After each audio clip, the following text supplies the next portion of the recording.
Everyone, welcome to ATI Seminar Series today.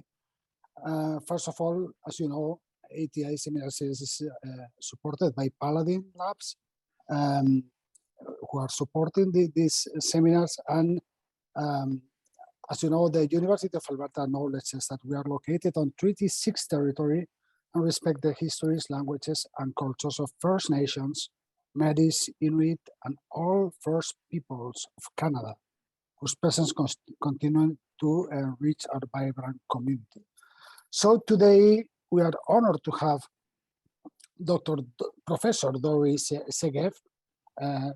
Professor Segev is a professor of surgery and epidemiology and associate vice chair of surgery at Hopkins. Well, I would say that he's changing his job probably very soon.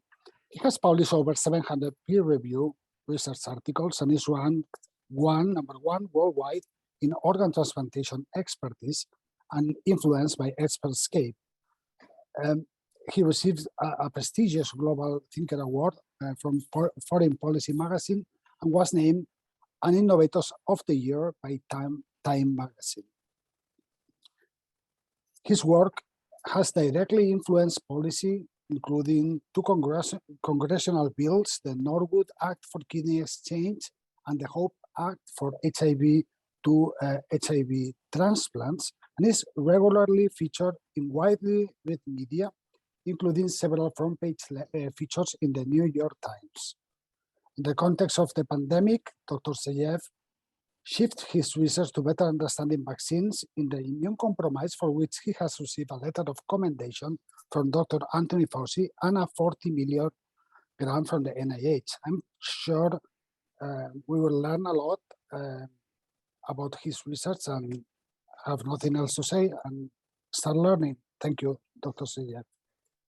Great, thank you for your kind introduction. I wish I could be there in person, although I'm sure it's actually quite warmer here in Baltimore than it is where you're located, but nonetheless, it's one of my favorite parts of the world, and I wish I could be seeing everyone in person, but you know, we are in a pandemic, and the topic of this talk, it relates to that pandemic, and so I guess that's the reality of everything. For those of you who have given lectures over Zoom in the past, I know that you understand how sad and pathetic it is to give a lecture where you're staring at your camera and your computer screen and nobody has their video on and you're not even sure that anybody is listening.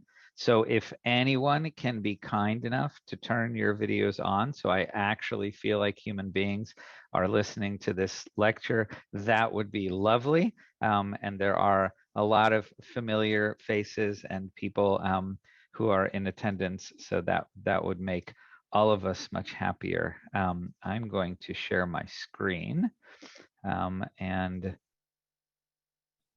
I even figured out early in the pandemic how to still share my screen and still see all of the pictures of all of the people who are paying attention to the lecture, because of my multi-monitor setup and stuff. So I'm assuming you can see my slides. I'm assuming they look fine and that you're not seeing like the weird presenter mode or anything.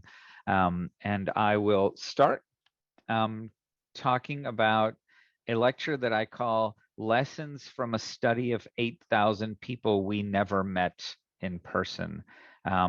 And we'll talk about the science, obviously, and some of the things we learned and all of the things that we're still doing. But we'll also then sort of take the 50,000 foot view and say, you know, sort of what does this mean, what we've learned from the pandemic? What does this mean for research and clinical care sort of moving forward? This is a project that's been ongoing now for about 14 months. There have been about 50 peer-reviewed research articles published from it. Obviously, I cannot cover all of the information and all of the things that we've discovered, but I will do my best to give you the highlights and the things that are potentially most relevant today. This is our research group. As you can tell, I'm in the process, but have not yet updated my slides from my Hopkins affiliation to my new NYU affiliation. But nonetheless, these are all the people involved in running this study. And what I will do is when I show you the work of one of the people in the group, I will also show you their photo on the bottom left of the slide so that you can, in the same way that I see all of your smiling faces, as the audience, you can see the people who have contributed the work. And it's a huge effort by a huge team that has basically, we took, you know, 100-person research group that was doing research all over the map and focused everybody on COVID. One of the motivations for a lot of this work comes from data recently compiled from Alan Massey that shows us the ongoing impact of the pandemic on the transplant population. And what you see here is 14 months of the pandemic and excess deaths that occurred in transplant patients. And what I mean by excess deaths is we used the National Transplant Registry, and then we asked ourselves, if this were the before times, how many of the people who are out there in the transplant diaspora across the United States would we have expected to die in February? And then how many people actually died in February? And the difference is the deaths attributable to the pandemic. And that way you count deaths from COVID, you count deaths from people who had a cardiac event who didn't call the hospital because they didn't want to get COVID, and you know, all of these indirect and direct impacts. And what you see here is that month after month after month, there were hundreds of excess deaths in the transplant community as a result of this pandemic. So obviously the pandemic has had a huge impact on all the patients we take care of. So December 2020, vaccines come out, and you know, how did vaccines change the landscape for transplant patients? Well, you know, they're very relevant for transplant patients because, as we know, our immunosuppressed patients have a higher risk of disease acquisition. And because of their comorbidities and their general health, they have a higher risk of morbidity and mortality if they get COVID. Sadly, from the big, but not surprisingly, from the big randomized trials on the vaccines, people on immunosuppression were purposefully excluded from those trials. You know, that's quite common in trials that try to sort of address a normative patient base. And we know that vaccine response requires immune response. And in general, any vaccines we give transplant patients, there is somewhat of a lower immune response to those vaccines. So early on, as soon as these vaccines came out, we wanted to understand first the safety of giving these vaccines. You know, the mRNA platform was brand new. Does it induce alloimmunity? Is it going to be unsafe in transplant patients, et cetera? Obviously, transplant patients wanted to know the safety as well. And then sort of perhaps more importantly, was the immunogenicity. Of course, we started our study in December 2020.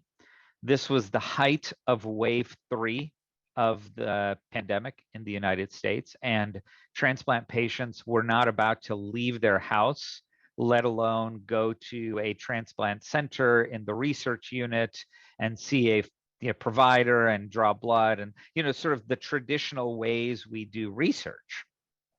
And so this was quite challenging.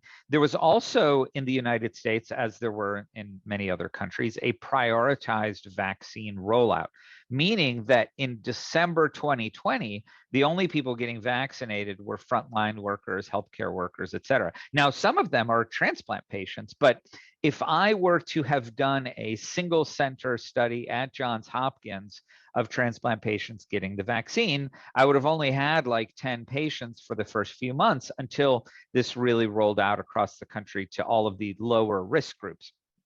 But we wanted to get as much data as we possibly could early on across the entire country. So, we needed basically the 5 or 10 patients from every transplant center around the country who were healthcare workers or frontline people who had early access to the vaccine. So we used a social media based recruitment. This was entirely, Twitter, Facebook, my chart blasts from centers who agreed to send those things out, just getting the word out to transplant patients that we were going to run this study. And anybody with early access to the vaccine was encouraged to participate. We had more than 1,000 patients enroll in the first week. For those of you who have run observational clinical studies, this is, a mammoth effort to deal with. And every one of these people who enrolled, we needed to do an initial visit for eligibility. And then as soon as they got their first dose, we needed to get their blood after their first dose. And we needed to ask them about reactogenicity after their first dose, and then after their second dose, and then a month later, et cetera, et cetera. So multiple visits from these individuals and multiple blood draws. The visits, at that point, we had already become quite expert in telehealth. And so, we could use red cap surveys and, other electronic ways of getting data from them, and televisits for anything that we needed to ask them in person. The blood collection was quite interesting. So at the time we were rolling this out, Seventh Sense Biosystems had just come out with their second edition of their TAP2 blood collection device. And you see here one of our research assistants from our team sticking the thing to her arm. I call it the mechanical leech. Basically, you stick it to your arm. There's no pain whatsoever. When you push the plunger, it inserts about 100 little micro needles into your arm. You don't feel these. I mean, the first time I pushed a plunger, I was like, okay, I don't believe that. I'm sure this is going to be painful. And you don't even know that you pushed a plunger. In fact, you look to make sure that you did, because you really feel nothing. And what happens is, through capillary action, it just kind of leaches a little bit of blood into the tube that you see pictured here. They remove the thing from their arm. There's almost never even a drop of blood on their arm, but there's certainly no bleeding from it. They take the tube off of the device, they cap the tube, they pop the tube in the mail, we get it in the mail, and we can do all of the tests that we need to do from that tiny little sample of blood. It's about 200 microliters that the device creates for us. And with 200 microliters, you can do a lot. I mean, for those who are on the research side of things, obviously you can't pull PBMCs and things like that from this, but you can do a lot of serum investigation.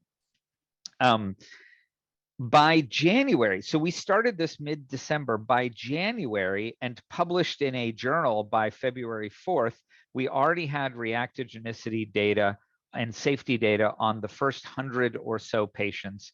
And by March, published in April, we already had data on 742 patients who got the first dose, the second dose, and reported to us things like whether they had rejections, infections, and all of the local and systemic side effects. And I will pause here and say that you will notice that the journal Transplantation ended up being the home for a lot of the data that we created through this study, because the journal Transplantation, in a very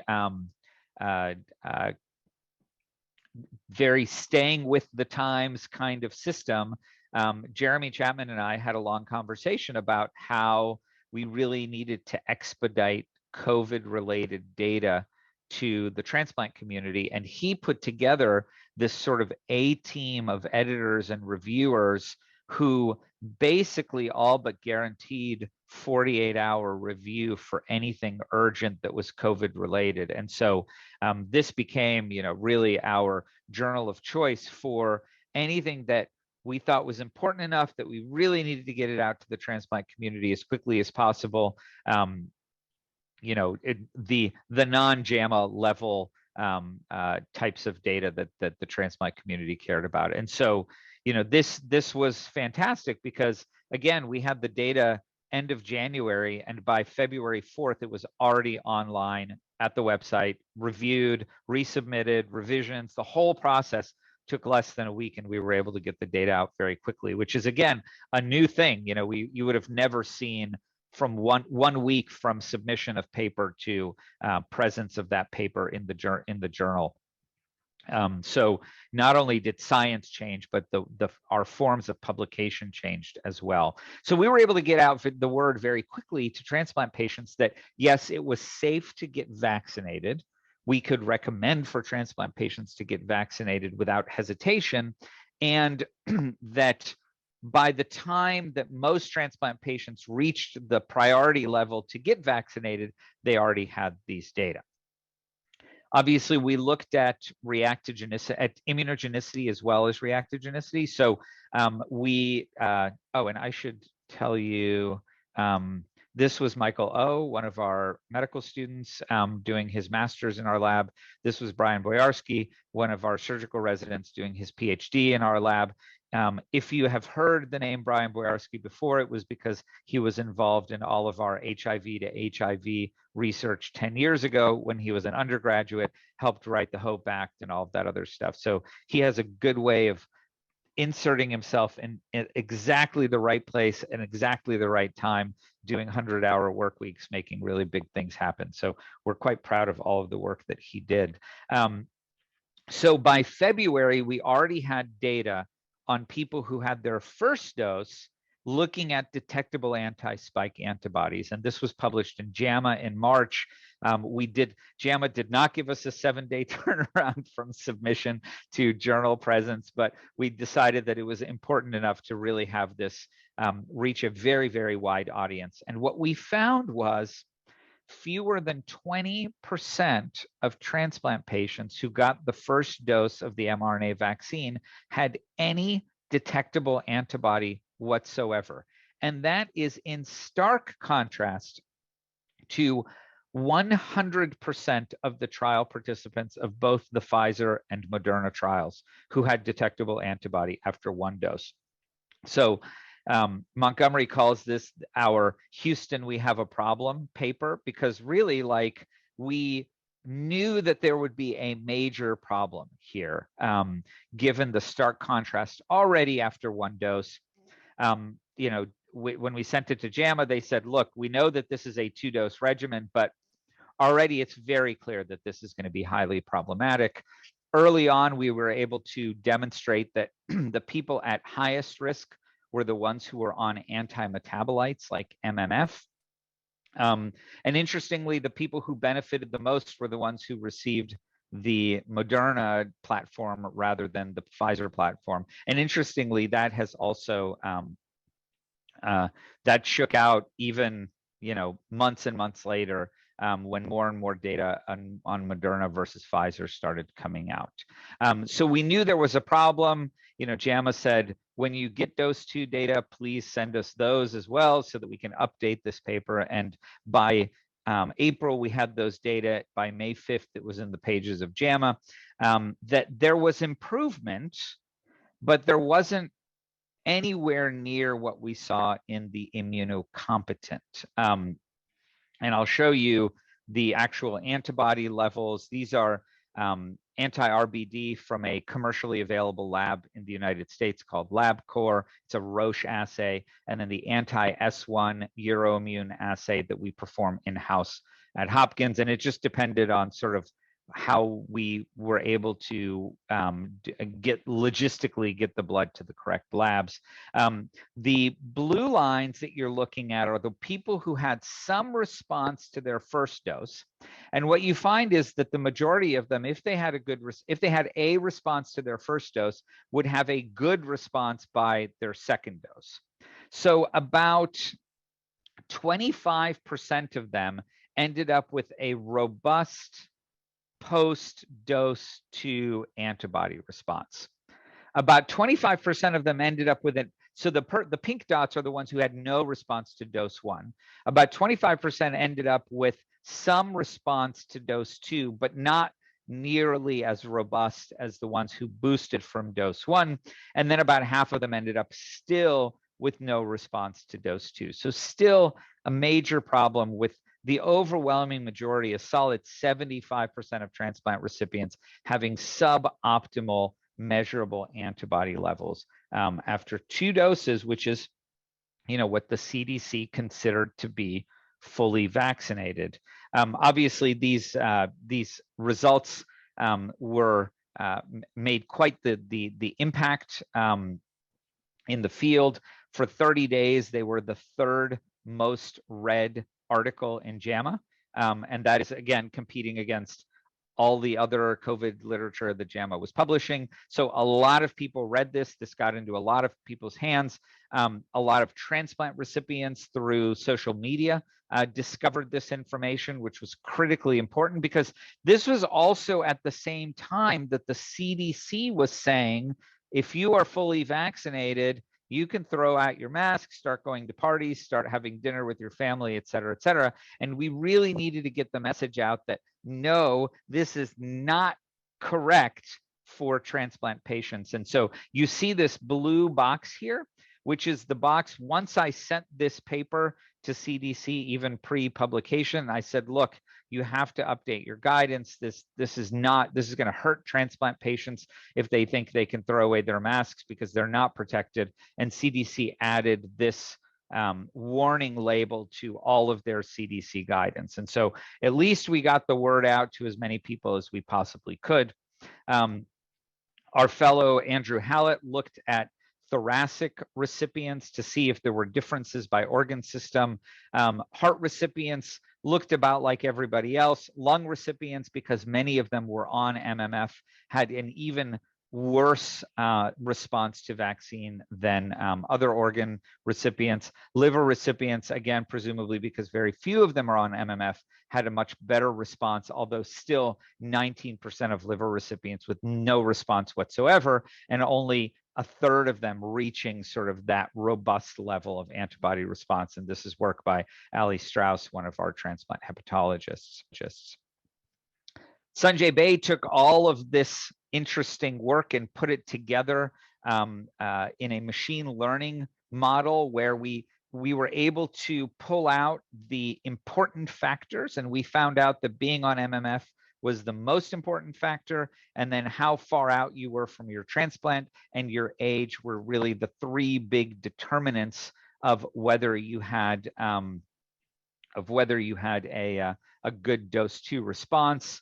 Quillen Connolly, one of our rheumatologists. So in parallel to everything we were doing in transplantation, we leveraged the system that we had already created for studying all of these patients, and we launched a study in people with autoimmune disease, in people with multiple myeloma, with HIV, with chronic kidney disease, in people with IBD, et cetera. We partnered basically with all of our clinical experts from other areas where their patients were immunosuppressed or otherwise immunocompromised. And so Quillen ran all of our rheumatic and musculoskeletal disease studies. And what you see here is a very interesting comparison between the Moderna and the Pfizer vaccine in patients with increasing levels of immunocompromise or decreasing levels of immunocompetence. And what you see is that if you are not immunocompromised, so people with rheumatic musculoskeletal diseases who are not taking immunosuppression, most people reached an adequate antibody level after 2 doses, and there were no difference between Moderna and Pfizer. As your immunosuppression increased, so RMD patients on immunosuppression, transplant patients not on MMF, and then transplant patients on MMF, the overall response to the vaccines dropped, of course, but the difference between Moderna and Pfizer actually emerged more and more and more, so that if you were a transplant patient on MMF, you had 3 times the likelihood of getting an adequate antibody response if you received the Moderna versus if you received the Pfizer platform. We could speculate all sorts of different reasons for this, but this ended up being quite a robust finding. Obviously, we were not the only people looking at antibody responses in transplant patients. After our first couple of JAMA papers, when the word got out, people had been looking at it in all of their populations as well, and a slew of papers got published, as you see listed here, of cohorts from centers all over the world with heterogeneous patient populations, showing that no matter how you look at things, there was dramatically suboptimal immune response to vaccines in transplant patients. Now, when we put this out, the sort of obvious criticism that we got was, well, you're looking at antibody levels. They're just antibody levels. What if there's some other aspects of immunity? You're not looking at neutralization. You're not looking at clinical correlation, et cetera, et cetera. So obviously, we moved to look at those as well. Andrew Caraba is one of the virology translational scientists at Hopkins. And he showed in pretty elegant ways that the antibody levels we were measuring in transplant patients correlated with both pseudoviral and live virus neutralization of all of the sort of major variants at the time. He had not yet looked at Omicron. I will tell you that neutralization of Omicron is far higher bar than, for example, neutralization of the Alpha and the Delta variants. And here you can see a direct correlation between measured anti-spike antibody levels and neutralization of pseudovirus and live virus. Then the Moderna trial folks published in Science a really elegant evaluation of all of the 30,000 patients that were in the Moderna trial and looked at correlates between spike IgG, RBD IgG, neutralization, and clinical protection. And every 10-fold increase in the biomarker, any of those biomarkers, was associated with about a 30 to 40% decrease in clinical detectable infections. So now we know that antibody levels, anti-spike IgG, correlates with neutralization and also correlates with clinical protection. So that sort of confirmed that all of these studies that were using antibody levels as sort of the biomarker or the surrogate for suboptimal immune response had been doing so and are doing so in a reasonable manner. In transplant patients, this translated to a major risk of breakthrough infections. And so Carolyn Chin, one of our medical students, got a hold of 17 transplant centers, got data on 18,000 transplant recipients, and looked at breakthrough infections in fully vaccinated transplant recipients, so 2-dose fully vaccinated transplant recipients, and compared them to the CDC numbers on breakthrough infections in 2-dose fully vaccinated general population. And what we found was that if you are a transplant patient, you have an 82-fold higher risk of a breakthrough infection, and you have a 485-fold higher risk of a breakthrough infection with associated hospitalization as a fully vaccinated transplant patient versus the fully vaccinated general population. Again, one of these papers that transplantation very quickly helped us get out, and it became the #1 altmetric score of any paper ever published in that journal, just to give you a sense of how much transplant patients and other immunocompromised people were talking about the findings that we had. I don't know, for those of you not familiar with altmetric, it's sort of a combination of media reports, social media, tweets, Facebook mentions, etc. Like, it's the early version of citations, right? So it's too early in the first week for somebody to cite your paper, but it's not too early for them to tweet about it or for them to discuss it in some format or another. And out of 7,000 papers published in transplantation since altmetric started, within a week, this became the #1 highest altmetric score. Again, reflecting the importance to the people that we're actually talking about, to our own transplant patients. It turns out if you take Bella, things are even worse for you. So with full 2-dose vaccination in Bella patients, only 5% of them have any detectable antibody, and it doesn't get any better with 3 doses. This is our own work in this matter and has been Also, a bigger study followed up from the French group as well, showed very, very poor antibody responses in people on Bella. In the US, we also had this other platform from Johnson & Johnson that was not an mRNA platform. And we were hoping that maybe things would be better with that platform, but it turned out actually that things were far worse with that platform. And so those getting the J&J vaccine had about 1/5 of the chance of an antibody response as those getting the mRNA vaccine. So that was not the answer for primary immunization.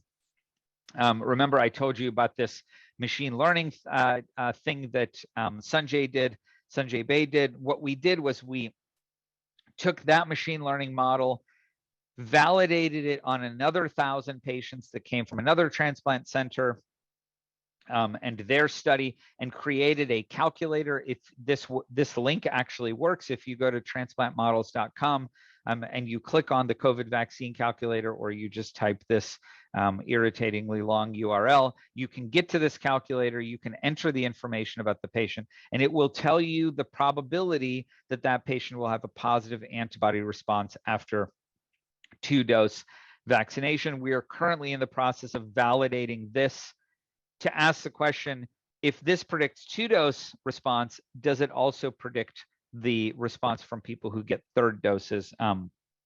And that's underway as well. And that's work done by Sanjay Bey, who I told you about, as well as Jen Alejo, one of the surgical residents in our lab, doing her postdoctoral training. Turns out pediatric patients do better than adult patients. They have better immune responses.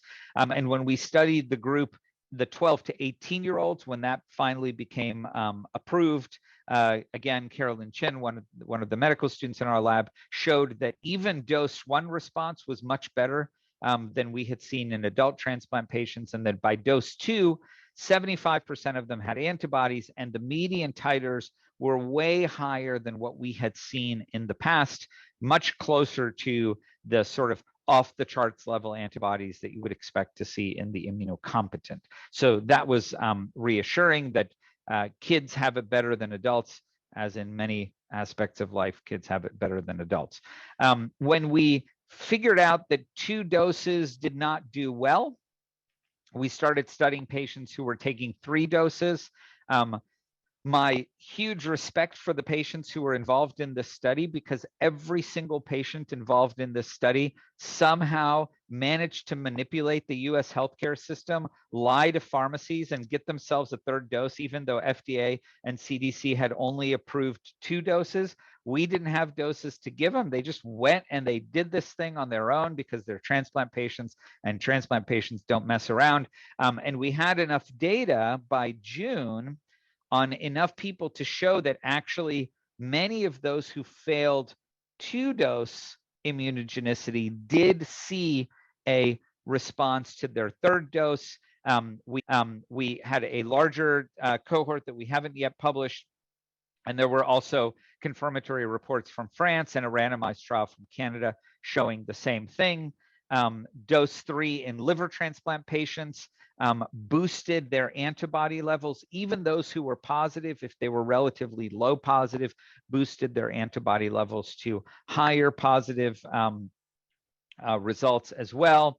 And then Amy Chang, one of our residents, showed that those who first got the Johnson & Johnson and then got an mRNA as a supplemental vaccine did quite well also. And you can see here, these are people just purely in the mRNA world. These are their antibody levels before their 3rd dose, and then after their 3rd dose. And I limited it. The blue lines are people who were absolutely negative prior to their 3rd dose, and the orange lines are people who we call very low positive. They had a level of antibody that doesn't correlate with any neutralization, but shows that something is going on. And finally, with all of these data overwhelming the CDC and the FDA, by August, the CDC approved 3rd doses for those who were immunocompromised. And remember, I told you in parallel, we were running this study in non-transplant patients as well.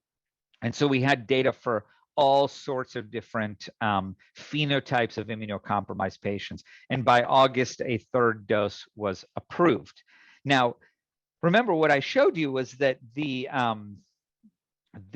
antibody levels, even for people who get third doses, are not off the charts. They're not nearly the antibody levels that you see in immunocompetent people even after 2 doses. And so we have spent the last half year struggling with how do we improve third dose responses in transplant patients.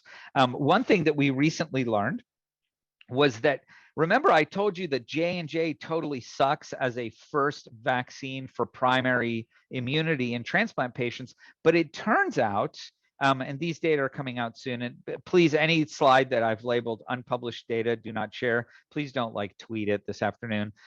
These hopefully will come out in a journal that you're quite familiar with, showing what you're looking at here is over time after the third dose, the antibody levels in people who received a J&J as their third dose versus an mRNA as their third dose, where their first 2 doses were mRNA. So heterologous immunity versus homologous immunity. And it turns out that actually the heterologous approach is better, it seems, than the homologous approach. So that may be one way of optimizing things. Another way may be to hold or reduce the anti-metabolites. So when we looked at our own patients, our own heart and lung recipients, and we looked at the dose of MMF that they were on, the higher the dose, the worse the antibody response. So if they had over 1,000 milligrams a day, it was 2-fold less likely of having an antibody response. And if they were at 2 grams a day or more, a 2.7-fold less likely chance of having an antibody response. So perhaps reducing the MMF is another way of doing it in people in whom that's safe. I will tell you right now, I've got slides for it at the end of the talk as well. This is the subject of our current national randomized trial, so we can talk about that in a second. Some people did go out and try and get a 4th dose, and we did show that people who had a suboptimal response to a 4th dose did increase their immunogenicity by taking a 4th dose. And actually, if they went and they got a 5th dose, they further increase their immunogenicity. So there are some people who are sort of lost causes here, but there are some people who, with continued immune priming, and here you see their dose 2, dose 3, dose 4, dose 5, with continued immune priming, will get continued improvement of the immune response that they have. Once you achieve sort of good initial immunity with how many ever doses you're getting, we know that immunity wanes in the general population, and we wanted to study durability of immunity in the transplant population. And it turns out that there is some waning in the transplant population, quite similar to what we see in the general population. By 6 months, already about 1/3 who had close to high positive antibody levels no longer have high positive antibody levels.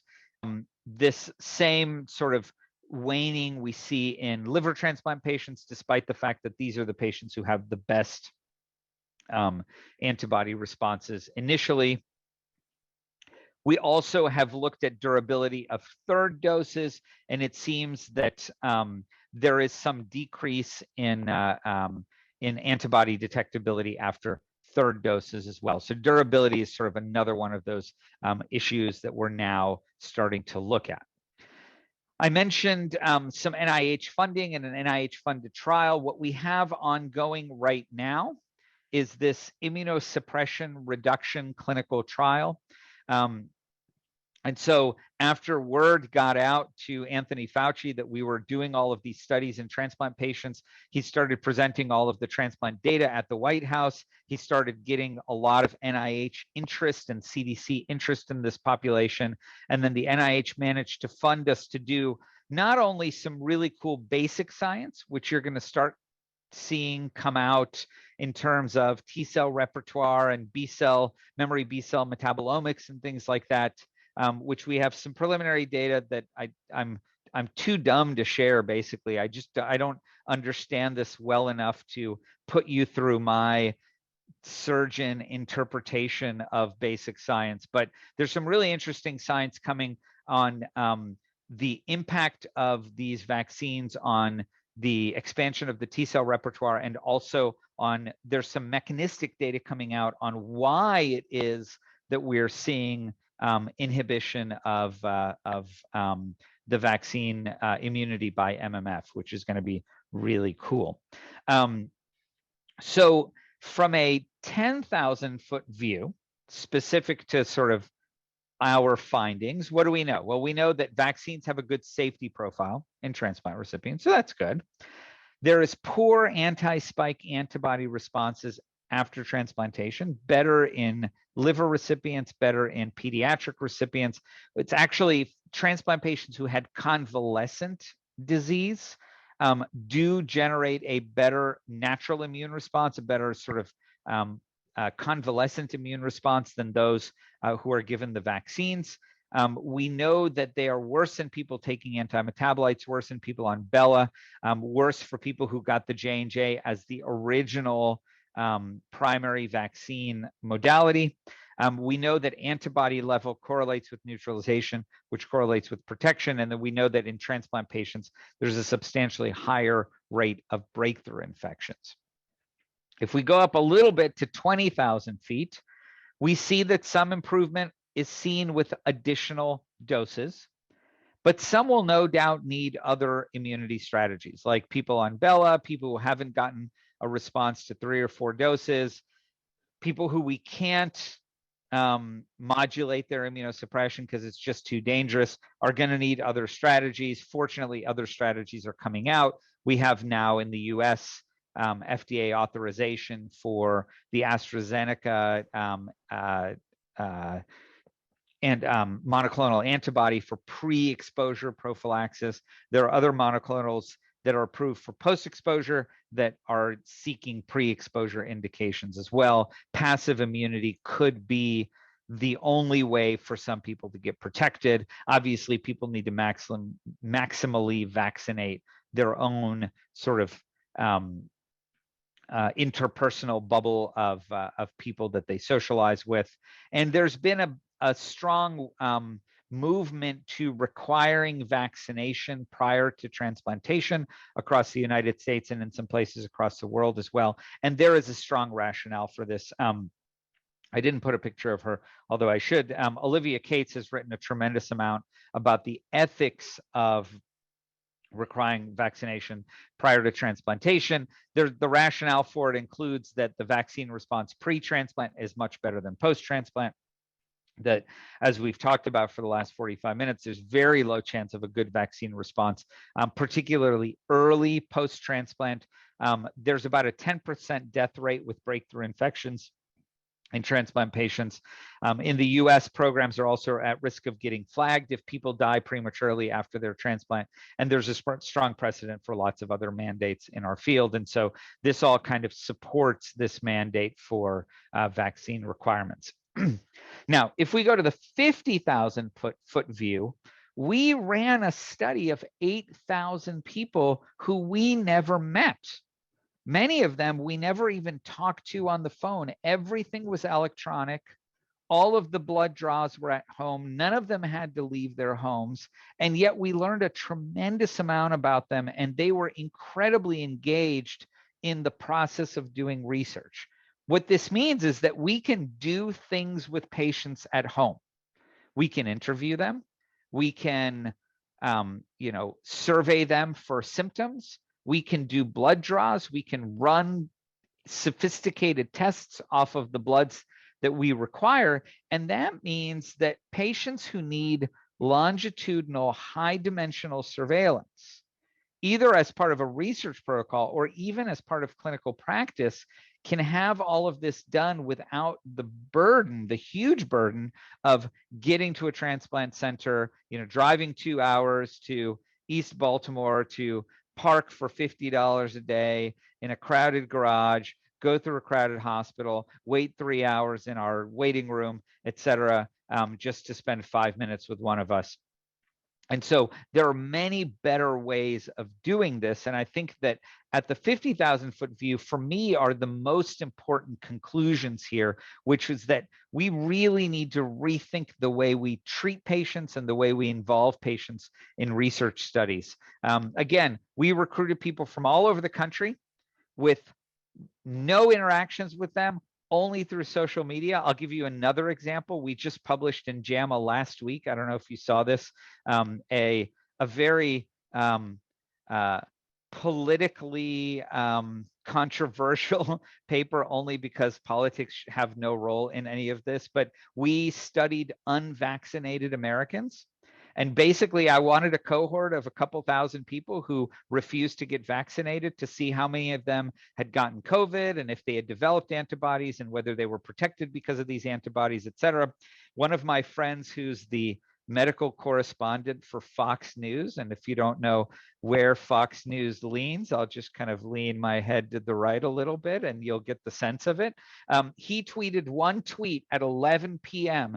to his like 500,000 followers. And by morning, we had 5,000 participants in this study. So this is powerful stuff. We finished that study in less than a month from first person enrolled to accepted to JAMA. So like this is, things can move really, really quickly with this sort of 2022 version of how we do research. And that has inspired me to rethink everything that we do in our field and in sort of the general medical world.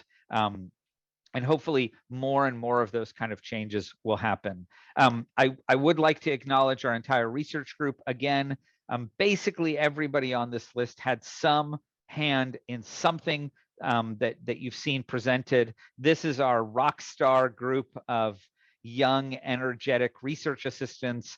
And I will tell you, these people, so there's what, 12 or 15 of them, are the ones running this 8,000 person research study. If this were in person in our, research care unit where everybody had to come in person and all of that other more traditional stuff, there is no way that, 15 highly energetic kids would have been able to run a study of 8,000 patients.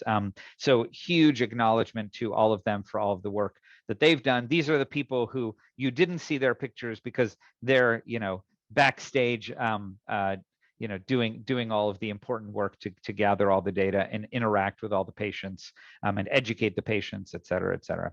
So I will stop there.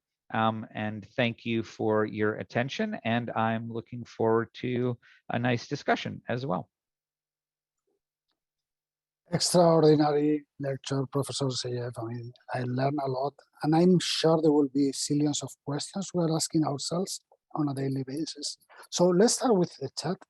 Nuruddin, Dr. Berka says, have you looked at the formation of de novo HLA antibodies due to COVID-19 vaccine pre-transplant in the absence of other sensitizations? And if yes, what was the rate of these de novo HLA antibodies?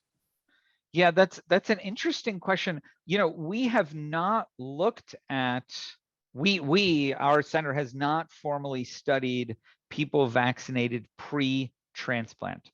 I have heard some anecdotes of people who, we know that inflammatory events pre-transplant will rev up pre-existing antibodies and might even form de novo antibodies. And I've heard some anecdotes of this, but we have not formally studied this. And so I can't give you a good answer for that. I will tell you that in our current trial where we're comparing, an additional dose of vaccine versus one with immunosuppression reduction, we are following de novo DSA to see if giving an additional dose of the vaccine will activate any of this, but we don't have data from that right now.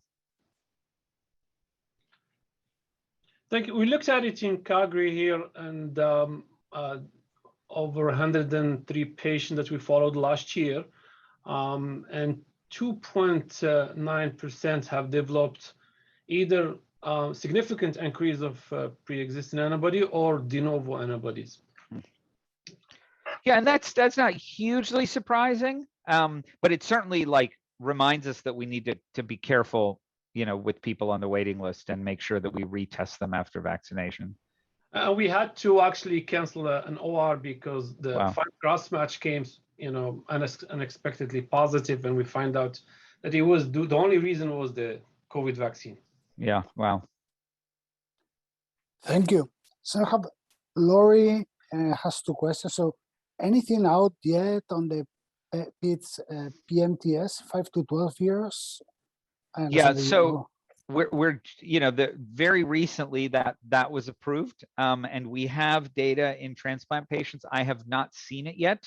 I suspect probably in the next month you're going to see the younger kids data. The same group, the PEDS subgroup of our research group has been looking at that. I have not seen the data. I've been buried in too many other things. A second question. Oh, sorry. No, I was just saying it'll be interesting to see those and see if they match the slightly older. Very much agreed. Very much agreed. So Lori has another question that I shared with her. I mean, and we both agree this is an amazing way to enroll patients. But the question is, how was the research ethics board handling this kind of study? So, in the US, it's called the Institutional Review Board or something like that, the IRB. I don't know what IRB actually stands for because I call the IRB the Institutional Research Barrier. But, interestingly, even at Hopkins, which has probably one of the most conservative IRBs I've ever interacted with, they were super happy with this. All consents were done electronically. We have moved to a new era of electronic consents.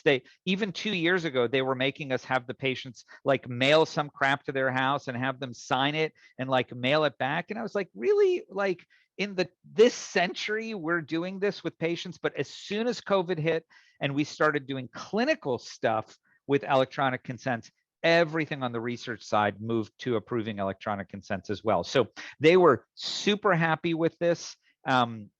We've even done, one of the things that we were sort of ethically worried about is, we're gathering all this information on transplant patients. We want our participants to have the data as soon as we possibly can get the data to them. And they approved having webinars where we could present,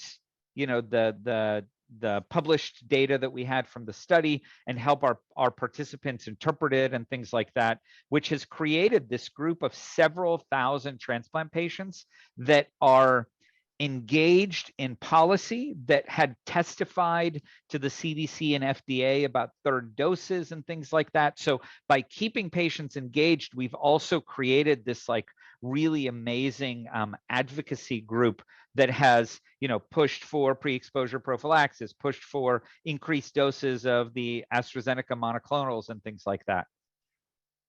Thank you. Voice. What a voice. I have another question. Andrew Masood, he's asking, any insights on current biomarkers in development to help with an adaptive design with interim analysis of the ongoing trials to assess the COVID vaccination influence in immune-compromised patients? So basically, do you have any idea of any research about biomarkers to predict vaccine response? Yeah, it's a good question. We don't really. We've studied the clinical aspects of this, but I am not familiar with, there's been one of our translational labs did a little bit of work on cytokines and the relationship between those and vaccine responses. And there was some stuff, but it wasn't really all that impressive. I think most of the drivers that we are finding are clinical. Now, I will tell you, I can't tell you the details of this because of the data belong to our basic science lab, and they don't want anything sort of released pre-publication. But there is some really interesting mechanistic insights coming out on why MMF in particular is inhibiting these vaccine responses, which I understand about that much. You all probably understand maybe that much. Our basic scientists understand obviously a lot more than that. But there's really exciting mechanistic stuff coming out that you will see probably in the next month or two. And maybe those mechanistic insights will lead to better development of clinical trials biomarkers. As Andrew was saying, maybe the discrepancy between pediatric patients and adult patients might give some clues. Yeah, I think you're right. I mean, our insights from the pediatric patients are quite new and the study population is quite small, but our basic scientists have gotten those samples in the last few weeks actually, and are starting to try to compare, like, what is it that we see in adults and how does that compare with what we see in kids? Thank you so much, Professor Segev. I don't think we have time for more questions, but it was an amazing lecture. I mean, I really, really learned a lot. I'm kind of jealous of the type of research of infectious diseases specialists, but I found it amazing. Thank you so much. And let me remind, next week, next week's ATI seminar series will be presented by Dr. Gerald Falkin, presenting individualization of the immune suppressive regimen after solid organ transplantation. And then another reminder is that the CDTRP has launched the Research Innovation Grant competition for 2022 with the support of Paladin. So the ATI is delighted to offer 3 additional awards in addition to the CDTRP, specifically to Alberta-based research teams. The application deadline will be April 11, and there is a link for the grant application that probably will be shared with all of you. Again, Professor Segev, thank you so much. Keep going with this amazing work. We will be looking forward to reading all these amazing findings of your future studies. And again, thank you. Yeah, great to see everyone, and hopefully the next time it'll be in person, maybe in Buenos Aires at the TTS meeting. Hopefully, okay. Fingers crossed. Exactly. All right, stay safe, everyone.